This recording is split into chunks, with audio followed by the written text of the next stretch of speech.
Primeiro governo, quem fala primeiro?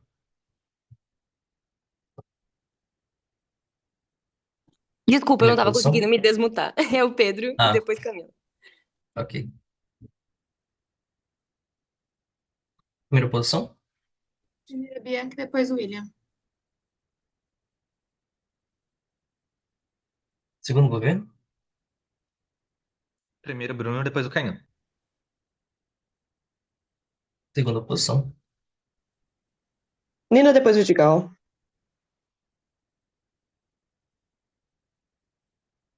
É perfeito. Gente, eu sou o Kim, serei o Tchê dessa rodada. Vou dar espaço para minha Wing se apresentar. Oi, gente, tudo bem? Meu nome é Maria. E Vou ela estar ficará, ajudando um respons... pouquinho aqui. e ela ficará responsável pela marcação do tempo.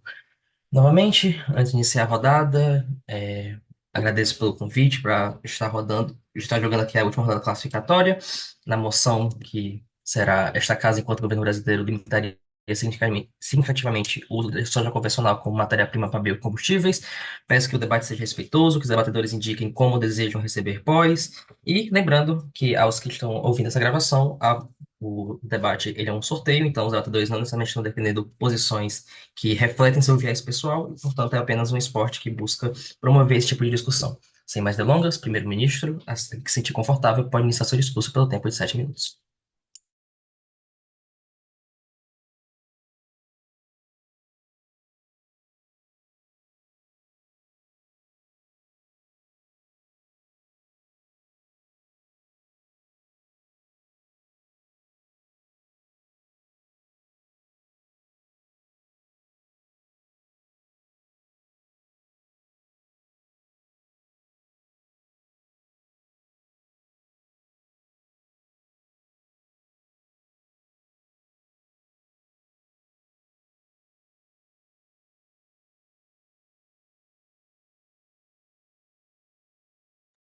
Pedro, você está aí?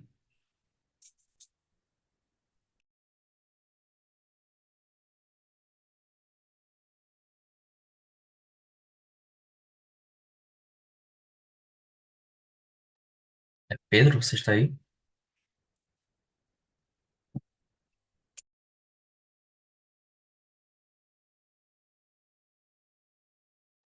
Amigo, você consegue entrar em contato com o Pedro?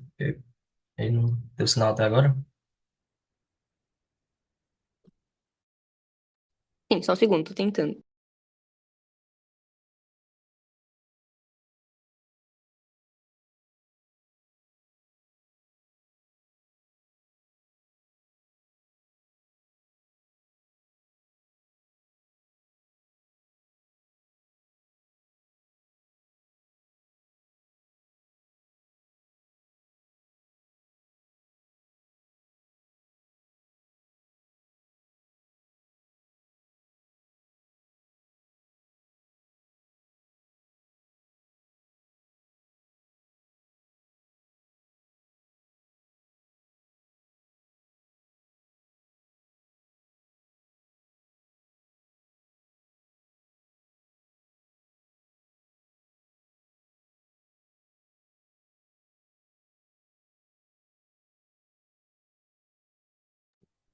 Eu vou iniciar o tempo do protocolo técnico, mas vai tentando falar com ele aí.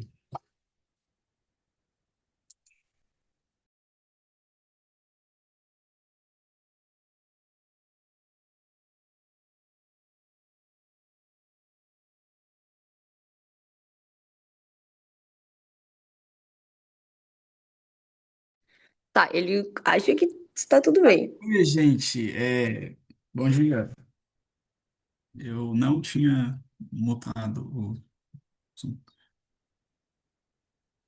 Eu tô reconhecido, foi mal, não tinha ouvido. Está reconhecido, está reconhecido. Muito obrigado. Bom dia a todo mundo. É,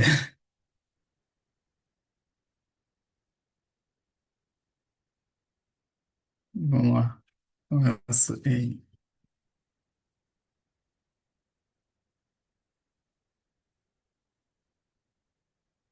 5, 4, 3, 2, mesmo, quando a gente fala do mercado energético, a gente está necessariamente falando de um mercado de grande interesse para o Brasil, tanto em um aspecto nacional quanto em um aspecto internacional.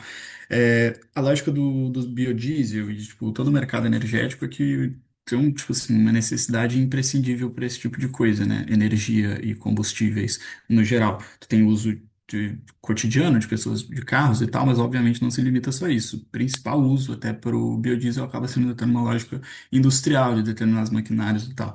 Dito isso, o mercado de biodiesel é um mercado que ainda está tipo amadurecendo. Biodiesel não é tipo minério raro, não é necessariamente algo que as pessoas, que as grandes potências estão disputando e que a gente vai conseguir tipo super barganhar no mercado externo e tal. Então faz sentido a gente fazer um desenvolvimento estratégico desse setor energético mesmo. Dentro disso, quando a gente fala de, enquanto primeiro governo, de limitar significativamente, a gente está levando em consideração que a maior parte desse tipo de coisa é feito por indústrias públicas, tipo empresas públicas, então o refinamento, né? Então a gente fala necessariamente de tipo mudar a própria lógica produtiva, tipo proibir que esse tipo de coisa seja feita. É, no caso, as empresas, né, tipo, refinar utilizando soja e tal, e necessariamente migrar para outro tipo de refinamento, produzir biodiesel, óbvio, mas com base em outras matérias-primas, né, usar, tipo, cana, mamona, esse tipo de coisa que a gente consegue usar. Mas a gente também fala de uma transição necessariamente gradual, uma limitação significativa, mas gradual, precisamente porque a gente não quer, tipo, desarticular completamente a cadeia produtiva que a gente já tem, né, a gente fala de uma coisa em termos de porcentagem por ano e tal, talvez em 5 10 anos a gente consiga ter eliminado totalmente, mas a gente também não quer fazer isso de maneira que vai, tipo, completamente colapsar a economia, né? Vamos lá. Por que que é necessariamente positivo que a gente faça esse tipo de coisa e transicione a produção de biodiesel para outros tipos de matéria-prima? Primeiro ponto é ter uma lógica de desenvolvimento de outras cadeias produtivas, né? Que nem eu falei antes, a gente vai ainda produzir biodiesel, mas outros tipos de matéria-prima. A gente necessariamente então investe nessas outras cadeias produtivas para conseguir pegar a mamona, refinar, fazer ali, converter tudo em biodiesel, o mesmo tipo de coisa para cana e tal. Ou seja, agora a gente tem cadeias produtivas para a produção de biodiesel dessas outras matérias-primas, né? Então a gente não só produz cana, a gente não só produz mamona, mas a gente também ou seja, a gente tem a cadeia produtiva da produção desse tipo de coisa ali pura, mas a gente também tem a cadeia produtiva para a produção desse tipo de coisa refinada, né? O que necessariamente abre mercados para o Brasil. Agora a gente consegue exportar para os países do Mercosul, para os países da União Europeia, não só a própria, tipo, cana pura e tal, mas a gente também consegue exportar a cana que vai ser refinada. A gente tem uma variedade maior agora de mercados que a gente pode explorar em termos de exportação, precisamente porque a gente diversifica a nossa cadeia produtiva, porque a gente investe em outras cadeias produtivas, a gente não fica só ali na soja, como o Brasil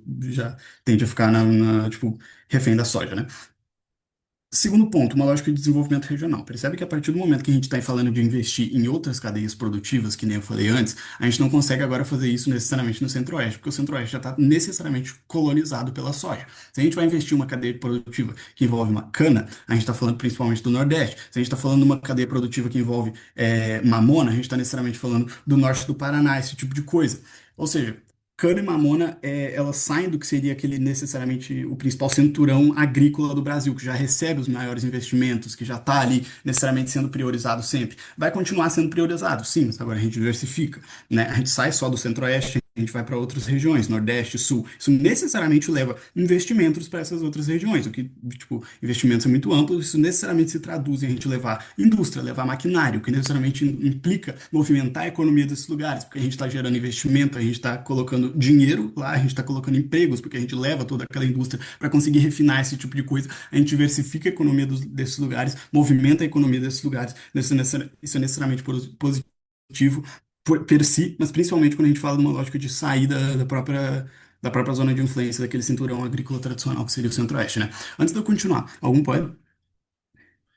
Cara, mas você não concorda comigo que no final das contas a soja ainda vai ser um produto dominante, ela ainda vai ser Cara, utilizada eu só não que para nego. setores Ninguém agrícolas? vai, ninguém vai, tipo, acabar com a soja. O nosso lado não é sobre acabar com a soja, isso nem seria benéfico, tipo, enquanto Estado brasileiro, né? A gente fala simplesmente de diversificar, tipo, investimentos. É claro que a soja vai continuar forte, Mas agora não é só a soja, eu acho que isso é necessariamente positivo. Dois pontos que eu já citei, a gente diversifica a produção tipo, investe em novas cadeias produtivas, consegue diversificar exportações, a gente desenvolve outras regiões. E o nosso terceiro ponto é justamente sobre como agora a gente consegue, na lógica de diversificar as exportações, mesa, se enquadrar melhor nos padrões internacionais, né? Precisamente quando eu falo, por exemplo, da União Europeia, com toda aquela agenda ambientalista deles, que eles necessariamente vão, tipo, sancionar e taxar produtos que não sejam tipo, produzidos de forma verde, etc. A soja não se enquadra nisso, ou melhor dizendo, o biodiesel derivado da soja não se enquadra nisso, né? Ele não é verde o suficiente, tem uma taxa de emissões que não é bacana para eles, eles necessariamente vão, tipo,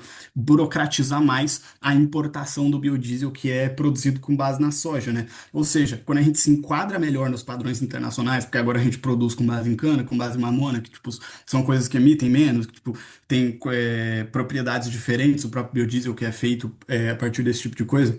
E agora a gente se enquadra melhor nesses padrões internacionais, a gente consegue duas coisas. Não só exportar para mais gente. Aliás, antes de eu continuar, pode, vai, William. A demanda pelo biodiesel tem aumentado cada vez mais, tanto em reuniões como a COP30, etc. A Eu demanda por boto fé. biodiesel A demanda pelo biodiesel agora não é, tipo, imprescindível. Ela provavelmente vai crescer nos 5 ou 10 anos, e é precisamente nesses 5 ou 10 anos que a gente vai conseguir ter transicionado, ou seja, a produção de biodiesel brasileira em 5 ou 10 anos provavelmente já vai estar bem estável e nos níveis que está atual, só que sendo produzido com base em outras coisas que não são necessariamente só a soja, tá? Sobre a lógica de enquadramento em padrões internacionais, a gente consegue derivar dois impactos disso mesmo. Primeiro, a gente exporta para mais gente, né? Porque o biodiesel derivado da soja ele acaba sendo menos versátil, tu tem um determinado, que nem eu falei antes, uso industrial, né? Um determinado maquinário industrial específico que não consegue, tipo, ser utilizado, que não consegue abastecer com biodiesel derivado da soja, porque, tipo, esse maquinário específico só suporta, só tolera algum tipo de biodiesel que tem um determinado índice específico de viscosidade, esse tipo de coisa. A gente consegue, então, exportar para mais gente uma versatilidade, não sei se essa palavra existe, maior, mas a gente consegue exportar também com os mesmos custos, né? Porque tu percebe que se a União Europeia vai, tipo, taxar a gente se a gente exporta biodiesel da soja, e agora a gente, tipo, ou seja, os custos só taxariam a gente, agora a gente vende com menos custos, mas talvez seja um pouquinho mais caro de produzir no primeiro momento, no fim das contas, os padrões, tipo, fica eles por elas, a gente consegue usar os mesmos custos e progressivamente só caem esses custos, porque, como eu falei, a gente consegue desenvolver essas cadeias produtivas no longo prazo. Isso é um discurso. A mesa agradece o discurso do deputado e chama agora a líder de oposição. Estou botando meu cronômetro.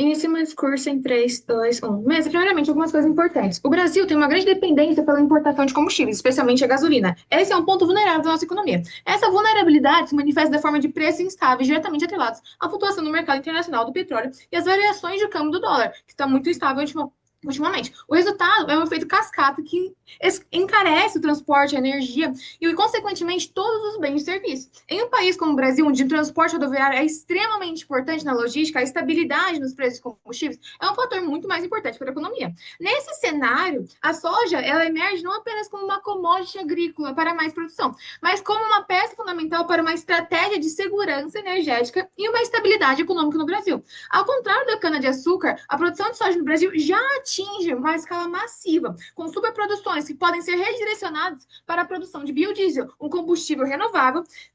Essa abordagem permite uma diversificação da nossa matriz energética, reduzindo essa dependência externa que a gente possui. Então, o que a soja representa? Ela representa uma alternativa para a diversificação da nossa matriz de biocombustíveis. A capacidade de produção de soja no Brasil é gigantesca. Anualmente, o país enfrenta superproduções, o que, ironicamente, pode desvalorizar a commodity no mercado internacional, especialmente no cenário que a gente possui hoje, que outros países estão buscando uma maior independência agrícola, ou seja, eles estão comprando menos do Brasil, eles estão tentando se tornar menos dependentes de externos por causa dessa bagunça internacional que está acontecendo. Essa superprodução, no entanto, é um ponto perfeito para o Brasil. Então, isso é transformado em uma vantagem competitiva para nós. A crescente autossuficiência de grandes compradores, como os Estados Unidos, e acordos comerciais como o do Mercosul ou como a da União Europeia, que muitas vezes pressionam os preços da soja in natura, ou seja, eles diminuem esse preço, reforçam a necessidade de encontrar novos mercados e usos para esse produto. O direcionamento dessa parte da soja para uma produção de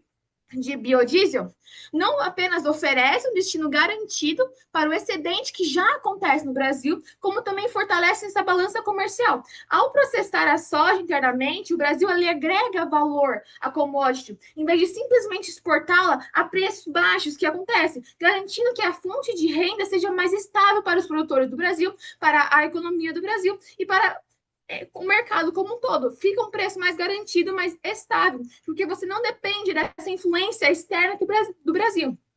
Além disso, essa diversificação do uso da soja é muito importante para o quê? Para a balança comercial. Com a crescente dessa autossuficiência dos países como os Estados Unidos, do Acordo Mercosul ou União Europeia, que muitas vezes desvaloriza a nossa soja devido à falta de processamento ou, sei lá, o valor, a demanda externa diminuiu. Então, eles não estão comprando mais. Utilizar a soja para essa produção de biocombustível tem um mercado interno garantido, estabiliza o preço da soja, garante uma fonte de renda previsível para os produtores, garante que vai chegar no mercado com um preço que possa rodar, garante que a nossa economia vai ter algum ponto de melhora do que quando era exportado. Ainda o fato de que, do ponto de vista ambiental, como foi negado pelo primeiro governo, o uso da soja como matéria-prima de biocombustível, ele alinha com a meta de tratados internacionais, como da COP30. O biodiesel tem uma pegada de carbono significativamente menor do que a gasolina, um combustível fóssil. Ao incentivar essa produção e o consumo de biocombustível de soja no Brasil, de soja, o Brasil ele demonstra mais compromisso com essa transição energética global e cumpre mais facilmente essas obrigações climáticas, melhorando a imagem do Brasil para o globo. Ao incentivar o uso de biocombustíveis de origem original, o país pode demonstrar proatividade, responsabilidade ambiental. Ele cumpre mais facilmente essas metas de produções de emissões, se posicionando como se posicionando para essa transição energética global que já acontece. O Brasil ele não tem grandes investimentos em carros elétricos, por exemplo. Ele não tem essa produção, ele não tem essa capacidade interna para carros elétricos. Então, ter essa nova forma de combustível que é mais bioeficiente do que o combustível fóssil, já é um incentivo, já mostra para os países que ele tem esse compromisso, esse posicionamento nessa transição energética global, o que já melhora a visão do Brasil para os outros, para o globo em si. Agora, os casos de governo que podem vir, que já refutando. Um dos casos que pode vir é que o desvio de soja para a produção de biocombustível possa impactar o abastecimento e a produção de alimentos. No entanto, essa visão, ela basicamente simplifica o mercado da soja. A produção de soja no Brasil, que eu já mostrei anteriormente, é uma das maiores do mundo e continua crescendo, impulsionando melhores e técnicas agrícolas que aumentam essa produtividade. Então, como eu já disse, o mercado de soja já é algo muito constante, já é algo muito crescente. Então, não vai acontecer. Ou que o Brasil deveria focar em matérias-primas consideradas mais sustentáveis, como óleo de cozinha ou uso de sebo bovino, em vez da soja. Essa alternativa, elas ainda não possuem a escala necessária para atender essa demanda por biodiesel no Brasil. A coleta e o processamento de óleo de cozinha são logicamente mais complexos. O volume disponível é intrinsecamente menor do que a soja. O óleo é insuficiente para cumprir a demanda da indústria de biocombustível em larga escala, como o Brasil que a gente tem atualmente, comparado com a soja que já expliquei anteriormente, está em superprodução, pelos motivos de que os países estão querendo ser mais independentes dos outros, eles não estão comprando mais soja. Então, nós temos uma superlotação de soja, os nossos estoques estão com soja. Então, a soja, ela já vai ter essa superprodução, ela já vai estar disponível, enquanto outros meios de logística, como o óleo ou outro, estão em escala comparativamente menor. Então, a soja que já está em superlotação já é um meio mais viável e mais logístico para que aconteça. A soja, por outro lado, ela já possui essa cadeia produtiva vasta. Então, a produção anual ela é massiva. A infraestrutura de lógica e de processamento já está estabelecida. Essa tecnologia já está em produção, porque o Brasil já tem essa superlotação. Então, para a produção de biodiesel a partir da soja, é amplamente melhor e mais dominante. Ignorar essa capacidade de produção a favor de alternativas ainda não tem escala. É o mesmo que deixar de uma ferramenta eficaz para esperar que outra ainda está em produção, está no protótipo. que acontece é que já temos. Então, o Brasil pode usar essa estabilidade, essa competitividade da soja como uma base para um crescimento do setor de biocombustível, ao mesmo tempo que investe em outras coisas. Em vez de forçar uma diversificação imediata que poderia desestabilizar o mercado, encarecer o combustível, que encarece tudo, a estratégia melhor é permitir que a soja seja cumprindo seu papel central. Isso garante que possa atender a demanda de biocombustível mais eficiente. É verdade que é verdade que o sebo bovino ou o óleo, eles têm menos pegada de carbono. No entanto, o óleo ele já está ali, já está presente. Ele consegue ser menos. Ah, já passou o tempo. A mesa agradece a discussão da deputada e chama agora a adjunta de governo.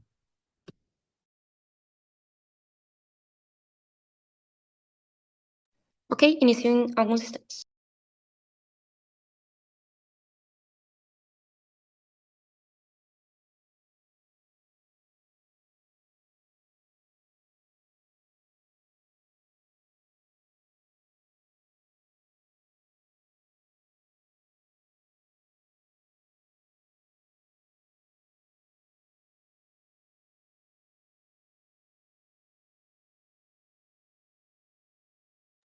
Perfeito, eu parto do pressuposto que todos estão me ouvindo. Só pegando o cronômetro.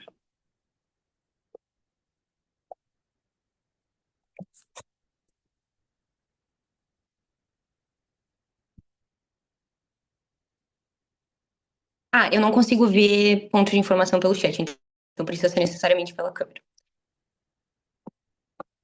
3, 2, 1. Algumas refutações rápidas proposições. Premissa do Vidigal que a soja ainda vai ser determinante, no fim das contas sim, não é grande parte do nosso caso dizer que no fim das contas a soja não é relevante, o motivo é que a gente torna ela relevante do jeito certo, evitando flutuações de preço, o Pedro fala um tanto sobre isso, eu vou falar um pouco mais. Segundo, a premissa do Will, né, que a demanda por biocombustível só aumenta, tem alguns problemas sobre isso. Primeiro, é por isso que o modelo do Pedro determina que essa limitação é transitória, né, eu não vou amanhã taxar a venda de soja para biocombustível em 100%, ou dizer que a produção de energia elétrica nacional vai automaticamente parar de comprar soja. Isso é transitório, ao mesmo tempo que eu vou diversificando, eu vou parando de utilizar soja, consequentemente a necessidade e demanda do biocombustível meio que se tornam igual, né? Eles se ajustam ao longo do tempo, fazendo com que justamente esse modelo do Pedro faça com que grande parte do caso de primeira oposição saia, mas mais do que isso, sobre sobrar soja, né? A demanda por biodiesel não é tão grande assim, a maior parte das máquinas e carros não conseguem funcionar tão bem com biocombustível, mas somado ao fato da transição ser gradual, faz com que a gente mantenha os níveis de produção estável enquanto a gente transiciona. Terceiro, sobre a lógica da autossuficiência. Eu acho isso bastante lindo no movimento Debates, mas na prática o argumento funciona pouco, né? Porque grande parte dos países compradores, como a própria Europa, o México, os Estados Unidos, eles não são exatamente autossuficientes na produção de soja, tampouco na própria compra de carne, por exemplo, que a soja é muito destinada também, né? Faz com que essa diversificação no uso da soja não seja tão necessário assim, pelo menos dentro dos próximos 5, 10 anos em que a gente faria essa transição. Mas mais do que isso, a própria flutuação de preços da soja é um ponto positivo para a gente limitar, né? Não é de vocês e a primeira oposição. Isso vai ficar um pouco mais claro, né, quando eu expandir os ganhos que o Pedro já trouxe. Quarto, sobre a lógica de vulnerabilidade. Isso também está do lado de oposições no momento que a gente diversifica, né, não só a matriz energética, mas a própria matéria-prima. A gente está menos vulnerável a interesses dos latifundiários, desses produtores de soja, esse grupo que já é fortemente articulado em comparativa com os produtores de cana, por exemplo, e se eles escolhem exportar mais para a China porque o preço subiu, eles fazem isso e a produção de biodiesel já fica prejudicada. Ou seja, o Estado também fica refém deles no fim das contas. Se o ponto de oposições é desvalorizar a soja, isso só não entra nesse debate. O consumo internacional de soja está estável nos últimos anos, sempre vai ter mercado. Inclusive, a gente pode vender a própria soja para os demais produtores de biocombustível, né? É uma hipótese, por exemplo, pouquíssimo verdadeiro esse ponto de primeira oposição no debate. Isso não deve ser comprado. Do nosso lado, a gente tem duas coisas centrais. Primeiro, a gente está menos refém enquanto Estado, né, desses interesses. Segundo, a gente tem uma produção de biodiesel mais estável, menos vulnerável à variação de preço internacional da soja, por exemplo. E aqui eu vou entrar na expansão dos pontos do Pedro. A soja, com o InfoSlide, demonstra... como o InfoSlide demonstra, né, corresponde a mais ou menos cerca de 70% dessa matéria-prima do biocombustível no Brasil, o que, por óbvio, gera uma dependência excessiva, né, em torno dessa commodity, que é altamente sujeita a essa volatilidade de preços e choques externos, que foi aquilo que eu falei, que não é ponto positivo para a primeira oposição, na verdade é um ponto que joga contra eles, né, espero que a segunda oposição lide um pouco melhor com isso. A cadeia de soja convencional para o biocombustível no Brasil, ela é muito concentrada, não só por região, ou seja, muito concentrada nesse centro-oeste, né, onde eu tenho um clima bastante propício para tal, mas mais do que isso, eu tenho uma região livre o suficiente para para desmatar rodo e ter grande fazenda produtora de soja, mas também como eu tenho controle de grupos elitizados, né, específico, que dita como vai ser a produção, como vai ser o refino, quanto eu vou destinar para exportação, quanto eu vou destinar para energia. A maior parte desse valor agregado, consequentemente, se concentra no agronegócio exportador, nesse lobby político, junto à bancada do boi, por exemplo, em grandes fazendeiros que são donos dessa terra, né, e que vendem essa saca de soja para o governo fazer o que achar mais produtivo, transformando em matéria-prima para energia, ou então simplesmente escolhem vender tudo para commodity para o governo chinês. Todo esse poder é concentrado e impacta diretamente na economia brasileira, não só no desenvolvimento regional, mas propriamente dito em como funciona a política, né? O quanto de investimento eu estou destinando para uma região ou para outra região, porque o lobby, o poderio que esses grupos elitizados têm é muito grande. Como a maior parte do valor agregado se concentra, então, nesse agronegócio exportador, eu tenho, consequentemente, a concentração da própria indústria e processamento em poucos estados, né?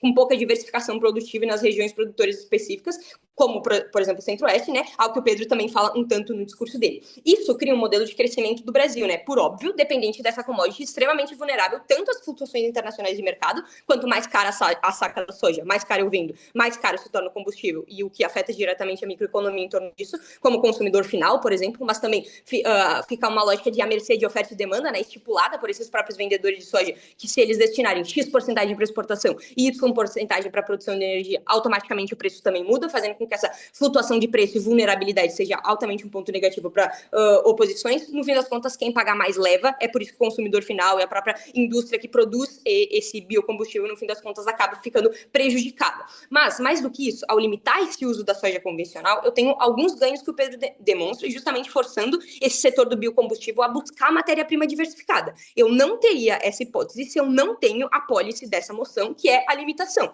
E a partir do momento em que eu consigo buscar essas matérias-primas mais diversificadas em outras regionalidades, como o próprio Nordeste, eu tenho alguns ganhos. Antes de estipular os ganhos, vai, Will, por favor.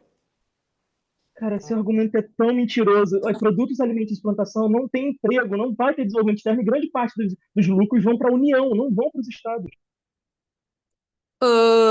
Cara, grande parte da produção da soja hoje eu não preciso ter, tipo, muitas pessoas fazendo, mas o que eu tenho de substituição para isso eu preciso fazer. São algumas partes dos impactos que eu vou direcionar ao longo do meu discurso, mas mais do que isso, tipo, a produção da soja continua ali, a moral é só que eu não quero que ela flutue o preço com essas variações, eu posso ter uma hipótese de substituição disso, é por isso que a nossa policy ganha, né? No final das contas, eu continuo com a soja, continuo com o mercado disso, diminuo o poder dessas elites latifundiárias, faz com que eu tenha outra região expandindo, conseguindo ganhos positivos. No fim das contas, eu acho que a gente ganha. Tu tem algumas coisas para lidar no teu cenário. Mas vamos lá, materialização de impactos. O Pedro mostra três grandes ganhos para vocês, né? Primeiro, o investimento para outras regiões, né? Tanto com uma lógica de indústria, com maquinário indo para lá, como eu movimento a própria economia em razão disso. Segundo, sobre como eu diversifico a cadeia produtiva e se torno menos dependente dessas flutuações da soja. Terceiro, sobre como eu me enquadro mais nesses padrões internacionais, né? Eu vou dar mais dois ganhos diferentes para vocês. Primeiro, eu sou capaz de aproveitar esses resíduos industriais, que até o momento eles não tinham exatamente um destino, mas agora eu posso usar, porque antes a soja era, tipo, sei lá, um pouco mais viável, digamos assim, especialmente pela sua quantidade, como, sei lá, resíduos agroindustriais, óleos reciclados, qualquer coisa assim, também eu consigo destinar mais essa própria produção. Mas segundo, eu tenho essas cadeias emergentes que geram a própria microeconomia, que aproveita essa mão de obra, né? E daí eu vou engajar novamente com o ponto de informação do Will. A partir do momento que eu estou gerando mais emprego por hectare do que, já que no Nordeste, sei lá, eu não tenho só um grande campo aberto como é o Centro-Oeste, em que eu tenho, sei lá, 2 pessoas por região girando a máquina que colhe a soja, fazendo com que eu tenha, então, maior número de emprego. Consequentemente, eu sou capaz de beneficiar também microprodutores como a própria agricultura familiar, cooperativas regionais, descentralizando renda, gerando emprego, gerando economia, ganho investimento como um todo, já que eu não teria grandes latifundiários na outra região em substituição. Tudo isso é excludente, porque sem um incentivo suficiente de mercado para tal, é pouquíssimo provável que eu tenha essa descentralização e diversificação da cadeia produtiva. Justamente se a preocupação de primeira oposição é a sustentabilidade da economia, agora eu deixo de ter uma produção de commodity para exportação e substituo por uma produção diversificada com valor agregado. Muito orgulho, primeiro governo. A mesa agradece o discurso do deputado e, para encerrar a primeira metade do debate, convido o adjunto de oposição.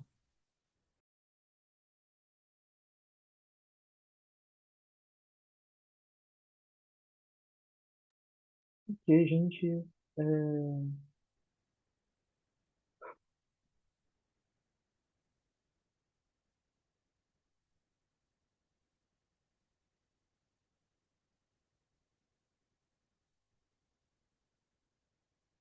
tá. Hum, Eu vou iniciar meu discurso em 3, 2.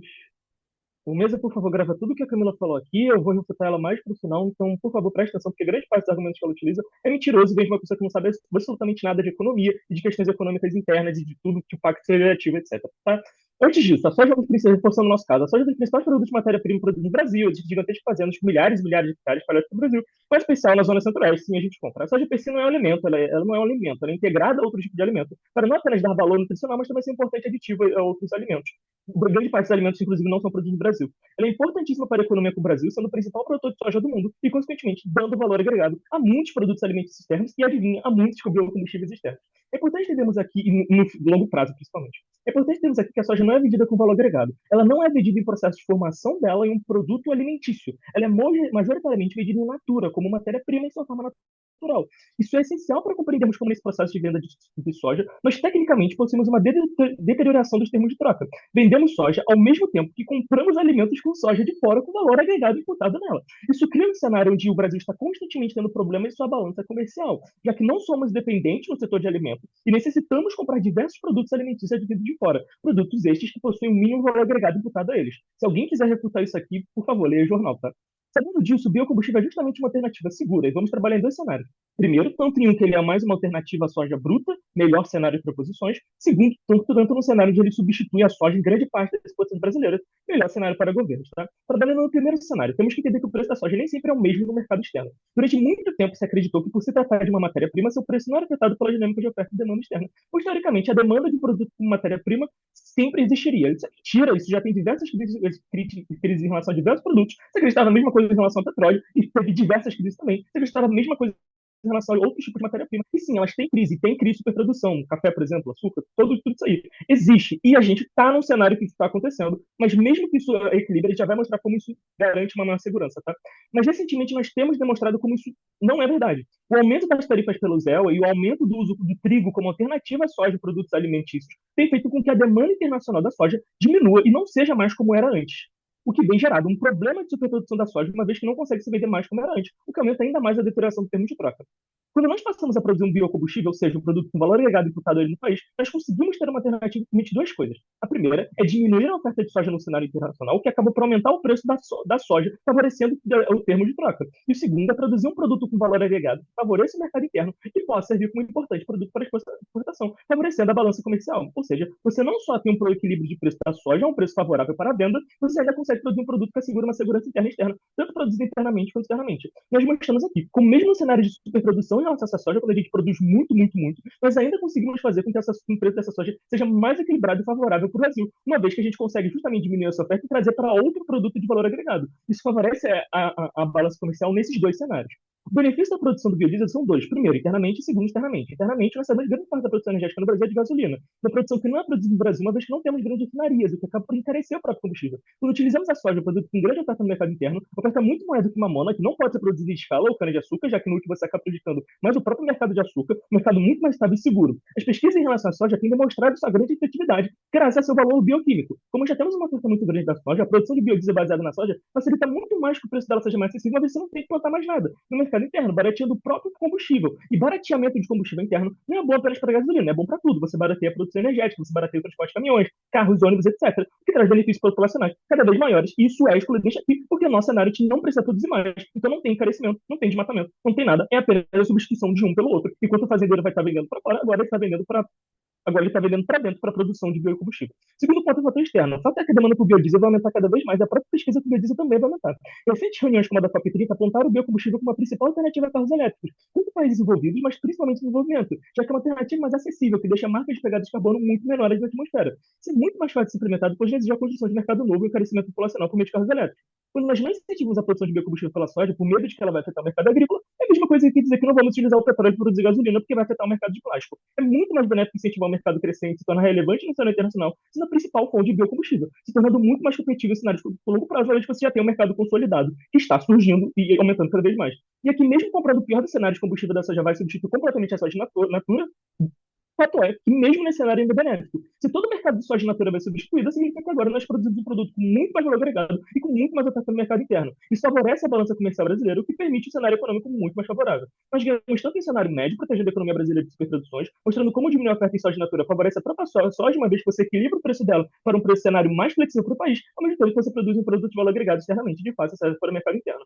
Agora, blindando o nosso caso, Camila, você não cumpre o seu ônus, tá? Não existe transição gradual no seu cenário. Você não cria um modelo de como seria essa limitação, você aumenta a taxa de juros ou sei lá o quê, o que abre muito espaço para a interpretação e, segundo, é limitar significativamente. Se o argumento sobre vender soja in natura para fora é justamente o que estamos falando de negativo. Se vocês estão falando sobre em relação a vender soja in natura para fora, olha só, o mercado de biocombustível vai crescer e tal, então é só a gente vender para fora.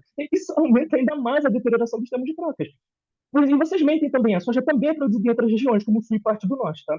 E o desenvolvimento de outras regiões aqui é um argumento mentiroso deles. O fato é que a produção agrícola não traz desenvolvimento regional e nunca trouxe, na real. Esse setor não emprega tantas pessoas assim. São poucas pessoas controlando de máquinas, e os ganhos dessa produção não vai diretamente para o Estado, uma vez que a União que obtém grande parte dos lucros de exportação por meio do Pacto Federativo.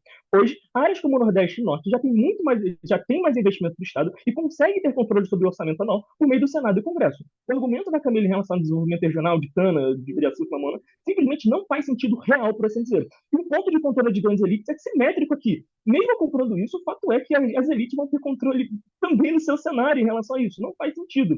Além disso, o ponto de desmatamento está muito mais selado. Vou precisar desmatar muito mais áreas no celular, trazendo muito mais danos, tanto internamente em relação a esse dano, quanto, tipo, eu vou ter que alcançar mais áreas, tanto mais externamente, já que uma base, e já que não existe uma base de mamona tão grande como tem de soja, não necessita de matar mais. O nosso cenário é apenas substituir algo que para um fim para outro fim, o que beneficia ainda mais dentro desse cenário, tá? Ou seja, nós temos ganhos tanto internamente quanto externamente, se tornando um mercado relevante dentro desse cenário. Mesmo que você compre que, olha só, a soja, mas aí, ó, provavelmente o preço vai aumentar muito, a demanda vai aumentar muito, isso vai fazer que você tenha mais desmatamento. Fato é, quando a gente tem um mercado de biocombustível agora consolidado por meio de um produto que a gente já tem muita oferta, fato é que isso no longo prazo favorece a gente ter a utilização de outros tipos de combustível para essa produção. E aí você tem os ganhos que você está dizendo aqui. Ou seja, nós ganhamos tanto internamente quanto externamente. Mesmo. Nós mostramos não só como o biocombustível é benéfico para o Brasil, a gente mostra como ele é benéfico até para a própria in natura. E como a demanda tem e protege o Brasil de superproduções, mas até no cenário médio, favorecendo o preço dele no mercado internacional por meio dessa alta oferta, equilibrando o preço dos mercados e produzindo um produto de valor agregado para o mercado externo e um produto mais barato para o mercado interno, favorecendo que todos os produtos fiquem mais baratos no longo prazo, conforme a demanda por biocombustível aumenta. Muito orgulho. A mesa agradece o discurso do deputado e para dar início à segunda metade do debate, convida a extensão.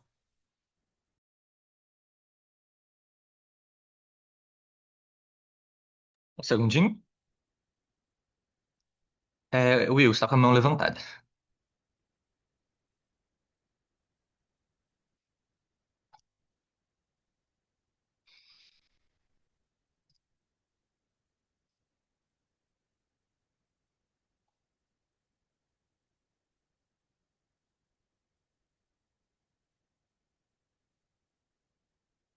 Eu vou começar em alguns segundos.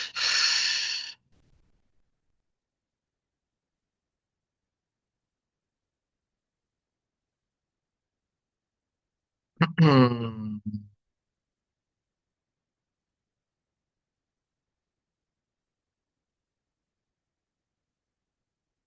3, 2, 1. Mesa, eu vou ter bastante coisa aqui, tá? Caracterização importantíssima. Todo produto agro requer espaço. A gente até tem bastante espaço, mas mais espaço significa desmatamento. No Brasil é assim, não tem outra saída. E o Brasil chegou num ponto que não dá para desmatar mais, gente. Simplesmente não dá. A gente é obrigado a reverter a expansão desses produtos de agro que requerem mais espaço. Isso se dá tanto por motivos ambientais quanto políticos. Ambientalmente é inviável. A floresta amazônica está beirando perigosamente o ponto de não retorno, que é quando uma floresta está abaixo do tamanho necessário para ela se regenerar naturalmente. Os especialistas discordam se isso vai demorar 10 anos para chegar lá ou se a gente já está lá praticamente agora. É um risco de um colapso ambiental, literalmente um risco de você desertificar a região sudeste, de você ter um impacto ambiental sem precedentes. É uma mudança climática de desertificação de perda de umidade do ar, que inclusive já está acontecendo em algumas regiões. Não tem como a gente aumentar. prosseguir a taxa de desmatamento e de ampliação de espaço que a gente tem hoje ambientalmente. É insustentável. E politicamente também é impossível. O mundo inteiro está de olho nas nossas florestas. Agora, a Casa Branca, tipo, esse mês, o mês passado, fez um relatório dizendo que o Brasil é um competidor injusto por conta do desmatamento intenso no norte e no centro-oeste, o que faz os nossos produtos serem, de maneira desleal, mais baratos do que de outros países. E usou isso para embaixar a taxação de toda a nossa exportação brasileira. A União Europeia também está na mesma linha e a gente olha para as nossas florestas com cada vez mais atenção. Não tem como a gente continuar expandindo o desmatamento e por isso a gente não tem como continuar expandindo cultivos que requeram espaço. Isso é um impacto per si. Mas o outro é o preço dos alimentos. E aqui a primeira oposição confundiu feio. Não é o preço da soja, é o preço do óleo de cozinha. O fator limitante para você produzir qualquer cultivo, qualquer alimento, é o espaço, é a terra. E é justamente essa terra que a gente não tem mais espaço para expandir. Arroz, batata, trigo, mandioca, café, laranja, qualquer cultivo requer espaço e compete pelo mesmo espaço que a soja está ocupando. E ocupando, sem se reverter em alimento, conduz para uma cadeia de biocombustível. Do nosso lado, quando a gente bane, o alimento fica mais barato porque a gente aumenta o output agrícola de outros cultivos. A gente aumenta porque no mundo das oposições, a tendência é que a gente plante cada vez mais soja para fazer biodiesel, porque é o jeito mais barato de fazer e porque é um negócio altamente lucrativo e que está em expansão, vai expandir cada vez mais. A tendência é que expanda. Só que não dá para expandir ocupando mais espaço. Porque na pior das hipóteses vai gerar mais desmatamento, o que não dá, é inviável, impossível. E na melhor das hipóteses, vai expandir roubando espaço de outros cultivos, encarecendo os outros alimentos que botam comida na mesa do brasileiro.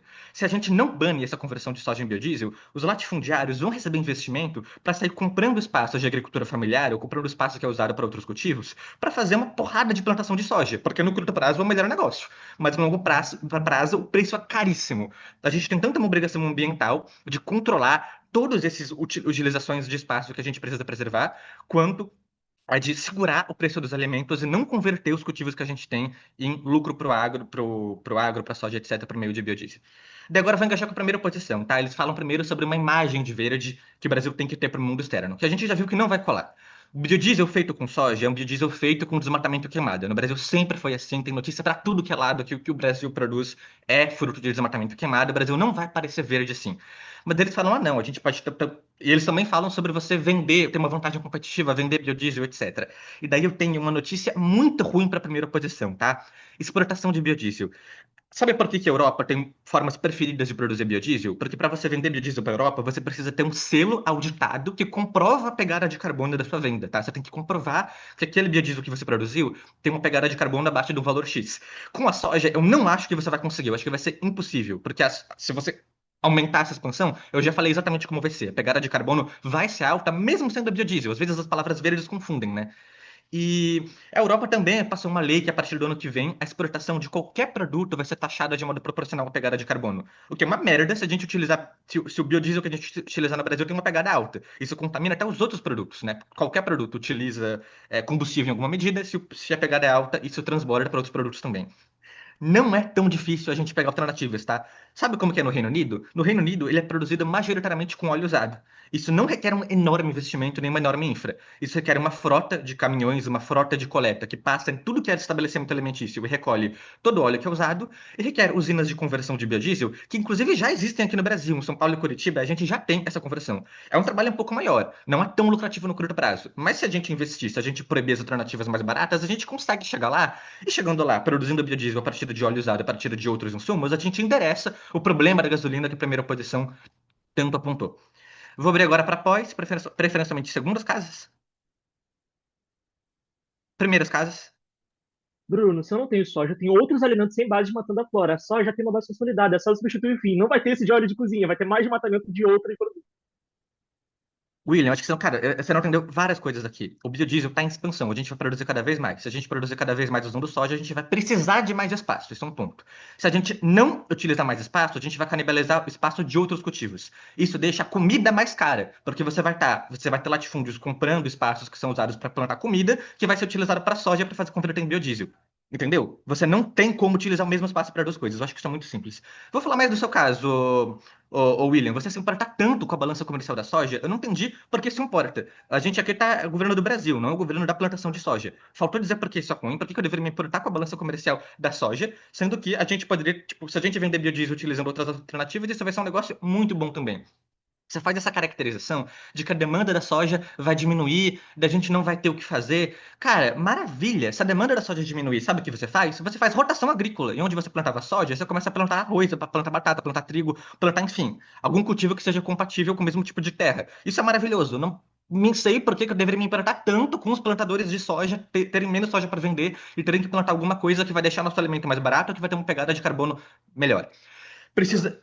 Então, aqui, o biodiesel feito com soja não vai ter apreço pela União Europeia, você vai ter dificuldades de exportar, e você não vai ter uma margem de verde de maneira alguma, e é impossível o Brasil ser um grande produtor de biodiesel se a gente utilizar espaço para produzir o biodiesel, que ou está vindo de desmatamento ou queimada, ou está vindo de outros cultivos que alimentam a nossa população.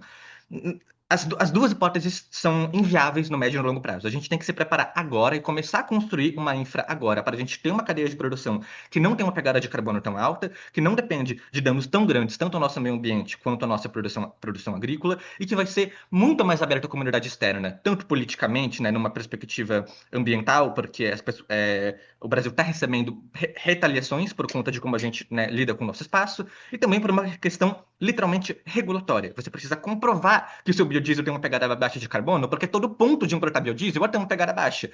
A soja que o Brasil produz não tem uma pegada baixa de carbono. Não vai ser um modelo sustentável no longo prazo. Por todas essas razões, eu proponho. A mesa agradece esse discurso do deputado. Chama agora a extensão de oposição. Ei, conseguem me ouvir? Qual que é sinal de vida pro obséquio? Obrigada. Eu vou falar o que eu sempre falei das outras rodadas. Se alguém for fazer POI, por favor, levanta a mãozinha no Zoom, porque eu tô no celular e eu não vou conseguir acompanhar nada que não seja mãozinha levantada. Eu não consigo acompanhar o chat e as mãozinhas ao mesmo tempo. Foi mal. Preciso tomar decisões. Vai ser essa. Beleza. Só um segundinho para pegar o cronômetro.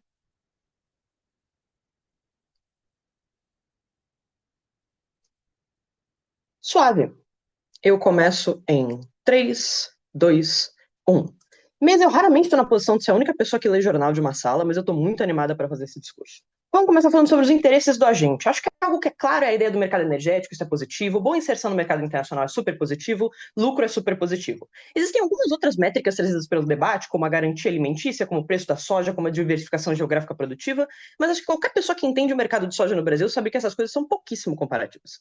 Em relação à última diversificação geográfica já acontece, a soja está sendo plantada em literalmente todo canto, particularmente estados do Nordeste, Norte, Centro-Oeste, Sudeste e vários outros cantos do Brasil. Em razão da garantia alimentícia, o mercado de soja vai continuar expandido e a comparação dele com a geração alimentícia, a questão da soja, é muito ínfimo do ponto de vista da nossa produção. Em relação ao preço da soja, eu acho que o William já falou o suficiente, mas de qualquer forma não tem muito o que falar, tá? A variação aqui não é tão grande nem para baixo nem para cima. Por que não limitar a soja? Vamos começar com caracterizações de coisas que eu esperava que esse debate soubesse. A pegada de carbono da soja é baixíssima. O problema da soja sempre foi e sempre será o fato de que ela consome muita água. Mas ela é uma planta com um nível muito, muito, muito reduzido de utilização de agrotóxicos ou de alta exigência tecnológica por algumas razões. E vou aqui fazer uma propaganda da soja. Primeiro, ela é barata. Segundo, ela é fácil de cultivar. Terceiro, ela é muito resistente. E quarto, ela é de especialização brasileira. A gente planta soja pra caralho, a gente sabe plantar bem soja, porque a gente passou os últimos 400 anos fazendo isso loucamente. E quando, por exemplo, o segundo governo vem e diz desmatamento, isso é um problema, mesa, entenda não a excludência desse caso em sua totalidade. O desmatamento e a expansão da soja ocorre porque nós temos muitos compradores de soja e nos últimos 40 anos a China resolveu que ia nos adotar e ela está drenando a nossa soja a preços super competitivos. Se ela não comprar, se a China não comprar o nosso biodiesel, ela vai continuar comprando a soja e em qualquer cenário é de interesse econômico brasileiro no curto prazo de continuar expandindo a produção de soja de qualquer forma. Se o que 2G está falando, se essa correlação e causalidade que eles estão construindo fosse verdade, a gente não teria desmatado tanto quanto desmatou há 50 anos atrás, na época que a gente nem começou a produzir biodiesel. Então o biodiesel não é de forma alguma um limitador para nosso desmatamento. Inclusive, gente, 70% do biodiesel vem da soja, mas o inverso não é verdade. A nossa produção de biodiesel, que já é bem massiva, equivale a tipo menos de 1/5 da porra da soja que a gente produz.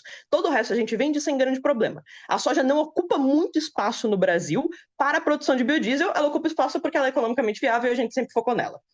Continuar falando de coisas relevantes. O problema de consumo de água, que é um problema genuíno e biológico que a gente tem da soja, é o porque a China investe na gente. Nós temos muita água e nós somos um dos únicos países no mundo inteiro que consegue produzir soja pra caralho porque a gente tem água. A gente não precisa comprar água dos outros, a gente tá numa situação boa. Isso é viável no longuíssimo prazo? Provavelmente não, mas o Brasil, como a gente, nunca foi particularmente bom em calcular essas coisas. Isso nos garante um ganho econômico no médio e longo prazo, que é mais longo do que a gente acredita que é. Mas, para além disso, mesa, de todas as opções, a soja é a mais produtiva. Biodiesel, a extração direta de biodiesel, depende de plantas oleosas e gordurosas, como soja e coco, só que só um deles está no nosso território. A soja é a única fonte do infoslide inteiro que tem um processamento de só 2 etapas: é o mecânico e a purificação.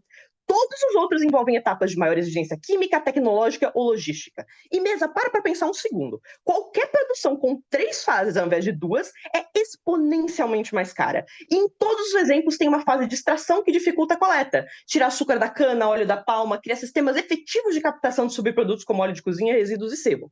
O Bruno fala que a Europa consegue fazer isso, mas a Europa é outro país, né? O sistema que você estabelece para você coletar, para você pedir isso, por exemplo, de casas ou de meios industriais, é algo que o Brasil nunca fez, vai ter que começar a fazer do nada. Para além disso, eles não só são mais difíceis e caros de produzir e de processar, mas eles também são volumetricamente insuficientes. E não dá para fazer o que os governos estão falando, que é usar um pouquinho de tudo, diversificar a produção. São tecnologias completamente diferentes do processamento desses fatores para eles se tornarem biodiesel. Ou seja, a produção de biodiesel deve ser especializada por fonte. Se a gente resolveu usar óleo vegetal, a gente só vai usar óleo vegetal, porque não adianta investir em 28 tecnologias diferentes ao mesmo tempo, o Brasil não é burro de fazer isso. Então, se vocês quiserem tirar toda a nossa produção de soja e tirar todo o nosso biodiesel do óleo de cozinha, boa sorte em provar que isso é viável. Para além disso, o Brasil tomou faz séculos a decisão de latifundiar a soja, como eu já falei anteriormente. A Camila tem razão. Mas isso é porque ela é um coringa e ela tem uma fácil produção de produtos e subprodutos de alto valor agregado e utilidade em mercados diferentes. Ou seja, ela é a única fonte que não envolve expansão massiva da cadeia produtora e tecnológica. A indústria não é tão concentrada quanto o G parece achar que é, porque esse é o modelo econômico histórico que o nosso país usa, mas agora vamos falar sobre os subprodutos a seguir. Eu gostaria de pedir um toy antes, porque eu ainda tenho bastante coisa para falar. Primeira metade? Segunda metade. Fala. Consegue ver algum cenário em que o biodiesel vai expandir ou não? Então, eu vou falar isso agora. Obrigada por me dar a deixa. Mas eu vou começar falando uma coisa relevante. A glicerina é um subproduto exclusivo da cana quando ela se transforma em biodiesel, beleza? Isso é a coisa mais relevante desse debate, devia estar no InfoSlide, quem não colocou foi um burro. O subproduto específico do processo de processamento da soja gera a glicerina, que é utilizada nas indústrias farmacêutica e alimentícia. Remédio, sabão, creme, conservadores alimentícios para industrializados e semi-industrializados. Os maiores produtores de glicerina são países que fazem biodiesel, como o Brasil e a Índia, só que a Índia é uma merda, porque ela não produz tanta soja, ela tem um clima de merda e ela não tem água. Quem consome glicerina, gente? Países dessa indústria, como China e União Europeia, e literalmente qualquer país que faz coisa de alto valor agregado farmacêutico ou industrial. Por que isso é muito relevante? Porque isso significa que nós temos o dobro do lucro com a mesma porra de produto, gente. A gente tem um subproduto de alto valor agregado de demanda altíssima. E vejam bem, do ponto de vista do mercado internacional, que é o que a gente estava disputando, que é o POI que acho que o Kainan acabou de fazer, sobre tipo, poxa, mas é demanda de biodiesel? Gente, a glicerina como subproduto de alta demanda e fácil produção, quando o Bruno fala que você precisa ter um selo para vender o seu biodiesel, ele está correto, ele só nunca leu no jornal o que é esse selo. O selo de purificação, exigido por qualquer indústria e qualquer forma de avaliação da qualidade do biodiesel, depende do seu nível de purificação, não depende da sua fonte. E aqui vem a questão, o Brasil já tem a tecnologia para uma altíssima e especializada purificação da fonte da soja, justamente porque ela tem poucas fases e é mais fácil de você botar mais esforço em um alto nível de purificação. Então, sejamos honestos, a Europa e nenhum país liga para a fama do Brasil se nós conseguimos oferecer 2 produtos de alta demanda agregada com alta purificação, e a gente nunca vai atingir uma purificação tão alta nos outros produtos, porque, como eu falei, eles vão exigir muito mais tecnologia para a produção. A gente vai ter que gastar uma quantidade absurda de dinheiro para descobrir como extrair essas coisas e como, de fato, processá-las nas suas 15 etapas. O mercado que a gente consegue ter um alto nível de purificação é no que tem um processamento mais fácil, e a gente tem a maior fonte, que é o caso da soja. E, para além disso, a União Europeia tem interesse em transição energética, ela sempre é um parceiro econômico que nós queremos alcançar por meio de boas posições negociais, são os maiores compradores de biodiesel que existe e vão continuar sendo junto com a China, porque esses países não têm como produzir internamente a quantidade de biodiesel que eles necessitam para o seu funcionamento diário. Então, como sempre, seja soja ou biodiesel, eles usam o Brasil. Com isso, orgulho em. A mesa agradece a discurso da deputada. Para dar início à fase final do debate, convida o IP de governo. Pessoal, vocês estão me ouvindo bem? A minha internet estava dizendo que tá meio ruim aqui. Eu preciso que vocês estejam garantindo que estão me vendo bem. Tá, eu vou pegar meu tempo razoável aqui rapidinho só para organizar minhas coisas.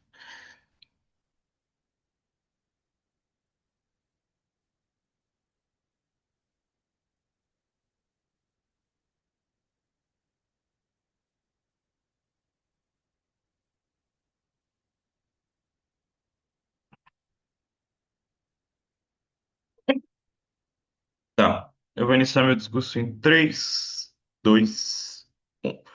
Mas eu acho que o grande problema das oposições nesse debate é que basicamente eles lidam com o status quo como se o status quo fosse literalmente imutável e não fosse mudar nunca, como se a gente continuasse sempre produzindo a mesma quantidade de biodiesel, como se o Brasil continuasse o mesmo. Eu acho que uma coisa que foi cedida pela segunda posição é que ela falou pra gente que a soja é barata, ela é fácil de cultivar, ela é uma especialização brasileira. Isso faz com que todo mundo tenha interesse em aumentar a sua produção de biodiesel. Se biodiesel é um produto novo que está fazendo sucesso internacional e é fácil de produzir ele com a soja, é muito provável que a gente vai ter uma grande expansão disso no futuro. A gente não está falando de uma extensão baixa. Se a gente já tem países que compram, se a gente já tem frotas logísticas, é muito provável que diversas pessoas que no passado vendiam soja para alimentos, agora vão querer falar sobre o biodiesel. Mas acho que a caracterização que o Bruno traz para a gente é uma das mais importantes para esse debate. Tem uma barreira física que impede com que a gente expanda. Essa barreira física é o espaço das terras. A própria segunda posição já fala para a gente explicitamente, já está plantando soja em todo o lugar. Já está plantando no norte, no sul, no nordeste, em qualquer lugar do Brasil. Não tem mais para onde expandir. E a pegada ambiental já está sendo amplamente criticada internacionalmente. O Trump já falou sobre competição desleal do Brasil, alegando que o Brasil faz tanto desmatamento que não dá para competir com ele, que o Brasil sacrifica a própria ambientalidade para a gente fazer isso. Por que isso é importante dentro desse debate? É importante a gente entender que se eu não tenho mais espaço para expandir, a soja vai ter que expandir para espaços que já estão sendo ocupados por outras coisas. Vamos colocar em agente, que nem a Nina fala pra gente. Quando a gente fala sobre agente, sobre o Brasil, a prioridade não é só eu ser o melhor competidor internacional, blá blá blá blá. A principal coisa quando a gente fala do país é a qualidade interna de vida da população. É acesso a produtos mais baratos, alimentos e coisas nesse sentido. Se eu não tenho mais espaço para expandir, eu literalmente estou falando com que essa expansão do biodiesel que está acontecendo, derivado da soja, está consumindo o meu mercado interno de alimentos. A gente vai parar de produzir outros alimentos que são um pouco mais difíceis de produzir, mas que alimentam o mercado interno para literalmente conseguir fazer, para literalmente, tipo, ficar mais forte internacionalmente na questão de biodiesel. Eu vou produzir mais soja e eu vou deixar de produzir arroz, feijão, laranja e todas as coisas que o Bruno já citou pra gente. Por isso que essa métrica é extremamente importante dentro desse debate, porque a gente está falando sobre qualidade de vida, preço da população. Mas não só isso, mesmo que a gente queira continuar produzindo biodiesel, porque a biodiesel é um mercado, o Bruno apresenta pra gente coisas que são alternativas para a produção desse biodiesel, porque alteram completamente o status que as oposições colocam. Oposições colocam pra gente que a gente literalmente não vai ter como fazer essa adaptação ao longo do tempo por causa de N motivos. Primeiro, a gente já demonstra como isso é mentira. A gente mostra como o Reino Unido já tem um modelo que é viável, que é um exemplo de como a gente pode fazer isso e que a gente tem possibilidade de adaptação. Como que a gente tem essa possibilidade de adaptação? Primeiro, o governo até tenta mostrar pra gente, falar que vai ser gradual, mas eles não explicam por que gradual vai funcionar. Eu acho que a única coisa que vem na primeira posição que cede pra gente. Os nossos estoques estão lotados de soja. Se os nossos estoques já estão lotados de soja, é muito provável com que essa questão gradual que está sendo trazida pelo primeiro governo não é explicada, vai acontecer. Se eu já tenho estoque, eu consigo produzir biodiesel já implementando regulamentações, e aí quando simplesmente meu estoque estiver acabando e a minha tecnologia já estiver implementada, é muito mais provável que eu vá de fato conseguir tipo, fazer esse flip para que eu consiga trazer um biodiesel mais adequado ao mercado. O Bruno já pauta pra gente. A Europa tem diversos selos. A Europa, em 2023, aprovou uma lei de adequação que em 2026, ano que vem, vai começar a taxar produtos que vêm de fora falando isso. Por mais que a Nina queira tentar falar pra gente, tipo, mesa, a gente já tem, até a soja não é, tipo, tão difícil de fazer refinamento, etc. Mesa, perceba que tá, beleza, o biodiesel pode até ser que seja, mas o Bruno pauta bastante pra gente, como toda a cadeia de transporte que a gente utiliza dentro do Brasil influencia em todos os produtos. Todos os nossos produtos têm uma pegada mais alta por causa do biodiesel nosso que não é puro, fazendo com que todos os nossos produtos tenham algum nível maior de dificuldade de lidar com a Europa. Falando já da Europa, a gente pode engajar com a primeira posição. Primeira posição traz pra gente métricas de segurança, urgência, e como o mundo tá uma bagunça econômica, beleza. Eu até sei que os Estados Unidos e a China tá uma bagunça, mas a Europa é um dos países, é um dos núcleos mais estáveis que a gente tem no mundo ao longo de toda essa bagunça. A gente quer começar com a Europa justamente por causa que eles trazem um nível maior de estabilidade que nem vocês tentam pautar. Se eu tenho um maior nível de estabilidade, literalmente ligado com a Europa, eu preciso me relacionar o máximo possível com ela para que eu consiga fazer essas coisas. Eu pegar e encontrar alternativas como como a reutilização do óleo de cozinha e outras alternativas que estão no InfoSlide, são literalmente o meio mais eficaz com que eu consiga fazer isso.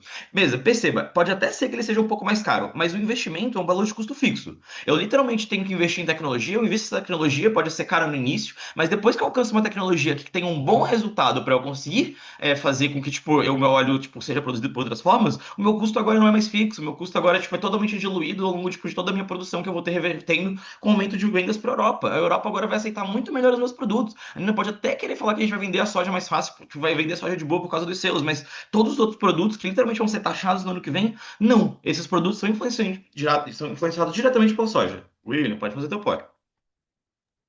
Acho que é comigo. Amigo, eu acho que você se confundiu um pouco. A Europa Não, tem calma, alta eu pedi demanda. o pai do William. Eu pedi o pai do William, não Tá teve, né? bom. Desculpa. Cara, não, se eu tenho muita soja e poucos compradores, eu tenho baixo preço. Nós mostramos como produzir biocombustível garante segurança no mercado de soja. E outra, a COP30 apoia biocombustível. Qual o problema de produzir isso? Tá, beleza, você tá falando sobre segurança internacional. Eu acabei de falar pra ti, tipo, beleza. Acho que uma das maiores coisas, tipo, não adianta nada, o Bruno já falou, tipo, não adianta nada eu ter uma soja super forte, balança comercial internacional, blá blá blá, você não está reinvestindo pra minha população. Literalmente, tipo, tá, eu vou vender mais soja, mas em troca eu tô fazendo todos os meus produtos ficarem mais caros porque eu tô explodindo trocando por eles. Perceba que, tipo, tá, eu posso até ter uma balança comercial da soja, mas, tipo, dane-se a soja se eu não tenho qualidade inteira pra minha população. Primeiro, a gente tem como suprir essa necessidade internacional do biodiesel, literalmente, quando eu tô falando pra ti, com que a gente tem outras formas alternativas, a gente tem modelos como o Reino Unido, a gente consegue fazer de forma gradual por causa dos grandes estoques que vocês já cederam pra gente. A gente literalmente tem todos os mecanismos que a gente precisa para conseguir alcançar tudo isso em algum certo período de tempo e trocar, tipo, toda a forma de biodiesel. Pode ser caro no início? Pode, mas pelo menos a gente tem toda uma cadeia que, tipo, mas pelo menos a gente já tem, tipo, isso em estoque, a gente, depois que a gente supra essa necessidade, que a gente consegue se adequar aos padrões europeus, a gente literalmente supra esse custo fixo inicial caro que eu tenho e tudo vai ficar mais barato para fazer biodiesel de outras formas, ok? Agora, a gente, no caso de vocês, é excludente, tipo, vocês literalmente não tem espaço mais para produzir, vocês vão abrir mão de coisas dos produtos internos que reveste diretamente benefício para a população, a gente literalmente trabalha com isso, ok? Agora, pra gente engajar em métricas, já a gente vai explicar por que a nossa métrica é mais importante. Tipo, tá, primeiro o governo fala sobre economia internacional e nacional, eles explicam literalmente como é que a gente tem o desenvolvimento de outros poderes produtivos. Eu acho que isso já tá bastante fora no debate, que a gente produz soja em todos os lugares, a gente já tem bastante investimento, então não vejo tanta relevância. Quando a gente fala sobre, tipo, literalmente, tipo, questão internacional, a gente já demonstra como é que a gente consegue se adequar muito mais aos padrões internacionais, principalmente os padrões da Europa, que são os países mais estáveis que a gente tem hoje em questão de economia, e a gente literalmente consegue ganhar isso internacional. Eles não têm esse mecanismo que explica isso e a gente tem. Ok? Primeira posição fala sobre segurança e literalmente eles só precisam demonstrar uma métrica de urgência. Se eles falam que o Brasil nunca vai mudar, que a gente nunca vai conseguir se adequar, eles têm literalmente dizer que a gente tem uma urgência nisso. Eles nunca demonstram essa urgência, e por mais que exista essa urgência, eles mesmos cedem que a gente tem estoques lotados de soja, que a gente consegue ter um longo período de adaptação. A gente pode implementar nessas leis e esses estoques de soja vão ser usados, tipo, literalmente para essas pessoas para fazer isso. Ok? Segunda posição, beleza, fala que, tipo, eles ignoram completamente sobre a expansão do biodiesel, eles mesmos cedem pra gente que é extremamente fácil. Se é fácil, as pessoas querem, se as pessoas querem, literalmente vai ter que expandir. A questão é que eles não demonstram nunca como é que tem uma viabilidade dessa expansão. Eles precisam demonstrar que a gente tem uma viabilidade dessa expansão pra gente literalmente conseguir de fato alcançar todos os ganhos que ele tem. Não adianta nada eles terem milhões de ganhos se eles só pressupõem que o Brasil tem um espaço finito. A gente ganha esse debate literalmente porque a gente bate em todas as métricas de todas as bancadas e demonstra como é que a gente tem diversos benefícios e trata todos os malefícios lidados nessa moção. Por isso, com muito orgulho, eu proponho. A mesa Nina, essa agradece o moção é discurso. levantada, tá? Tá muito levantada, Nina. A mesa agradece o discurso do deputado e, para encerrar o debate, convida o IP de oposição. Dá pra me ouvir de boa? Perfeito. Vamos torcer que meu fone dure os próximos 7 minutos sem acabar a bateria. E aí, enquanto isso, eu vou pegando meu cronômetro, aquela parada de bom dia a todos. Acho que eu já encontrei com a maioria de vocês durante o campeonato. Gosto bastante das pessoas que estão aqui. Um abraço especial para o primeiro governo. Faz tempo que eu não vejo vocês. E eu começo em 3, 2, 1. A primeira coisa que eu vou fazer dentro desse debate é facilitar a vida dos juízes, que viram uma chuva de métricas irrelevantes, então eu já vou começar escanteando melhor as que não importam para dentro desse debate. A primeira é sobre abastecimento interno, independente de que produto a gente esteja discutindo. No final das contas, isso é completamente irrelevante, porque o Brasil, historicamente, nunca utilizou sua produção para abastecimento interno.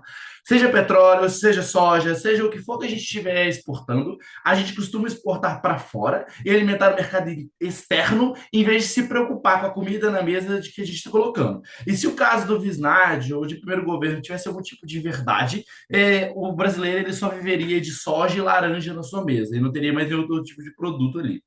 No final das contas, uma outra métrica que é meio irrelevante é quando a gente fala sobre ganho internacional de opinião especificamente. No final das contas, os motivos pelo qual o Brasil é criticado e ambientalmente e coisas do tipo têm motivações políticas também, sobre o interesse que a França ou o Trump têm em poder explorar a Amazônia ou as terras brasileiras, e com isso eles criticam o governo brasileiro e suas atitudes para ver se eles conseguem algum nível de direito sobre a exploração dessas regiões também. Inclusive, isso foi moção de um campeonato recente, isso não é novidade para ninguém, gente. Agora vamos falar do porquê que a Nina ganhou muito bem esse debate. Cara, ela traz para a gente dois pontos importantíssimos. O primeiro é sobre uma janela de oportunidade e o segundo é sobre a manutenção de outras indústrias. Ou seja, ela trabalha para a gente como que a soja é um mercado que ele já existe, é muito bem situado no Brasil, coisa que governos parecem querer subestimar para ver se eles conseguem ganhar esse debate. E sobre como que, no final das contas, a manutenção desse investimento é, sim, excludente na soja especificamente. E esse aqui já é onde eu começo a minha diferenciação. Primeiro, a oposição traz um caso muito interessante, só que eles têm uma dificuldade seríssima em lidar com ônus. Eles têm dois ônus aos quais eles não lidam. O primeiro é sobre quando os governos viram para eles e falam de que, no caso, eles estão focando em uma indústria incipiente, no qual a demanda ainda é crescente, ou seja, ela não está estabilizada ainda.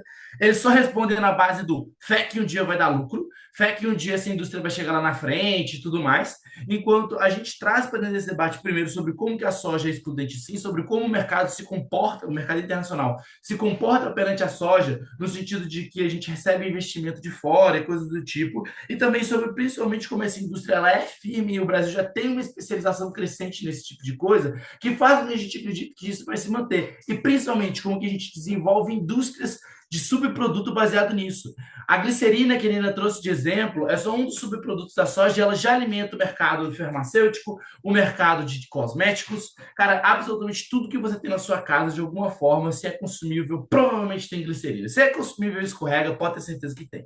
O outro ônus que eles não lidam é que eles não engajam quando as oposições argumentam sobre a possibilidade no modelo deles de trocar o produto do biodiesel. Eles só falam coisas sobre como vai ser caro, coisa do tipo. A gente responde isso diretamente primeiro, caracterizando sobre por que a soja é essencial e que só dela o nosso biodiesel é importante, como que a Nina traz para a gente que a produção da soja, de qualquer outro produto, é muito mais caro, como qualquer outro produto exige mais fases, sobre como qualquer um deles tem muito menos plausibilidade de ser utilizado.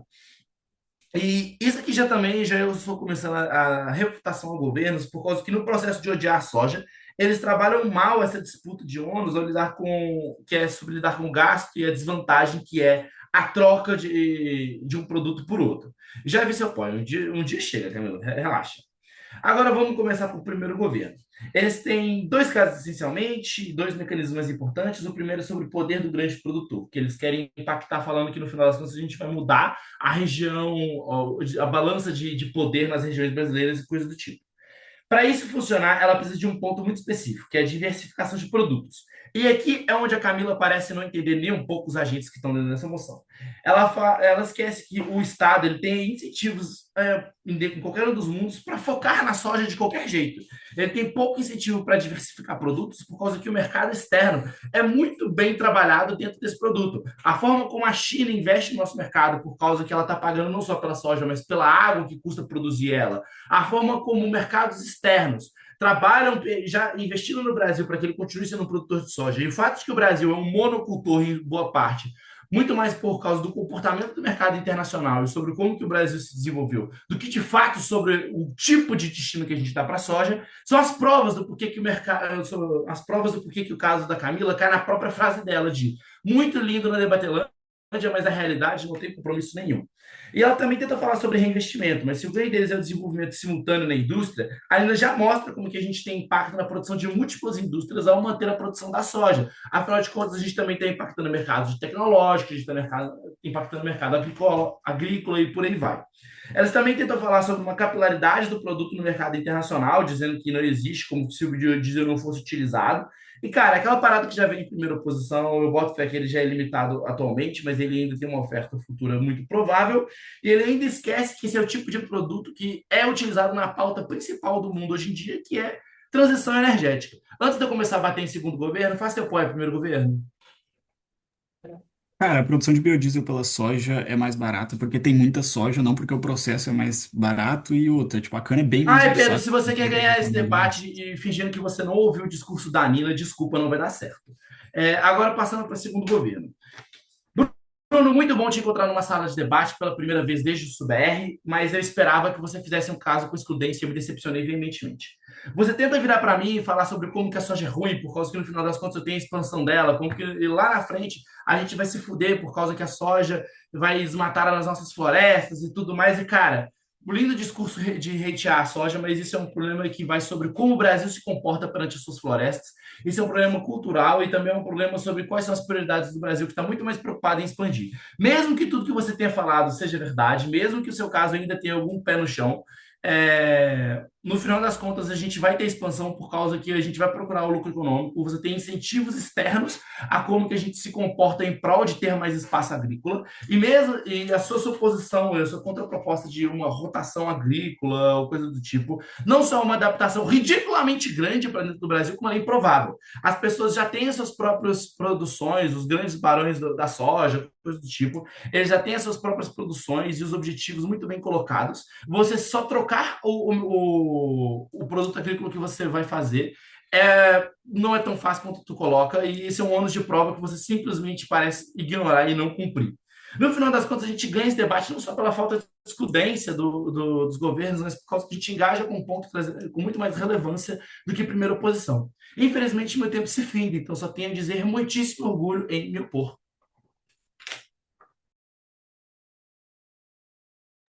Também agradeço o discurso do debatedor, das por encerrado o debate. Eu peço que os debatedores se retirem da sala, lembrando que a rodada é fechada. Nos vemos no break.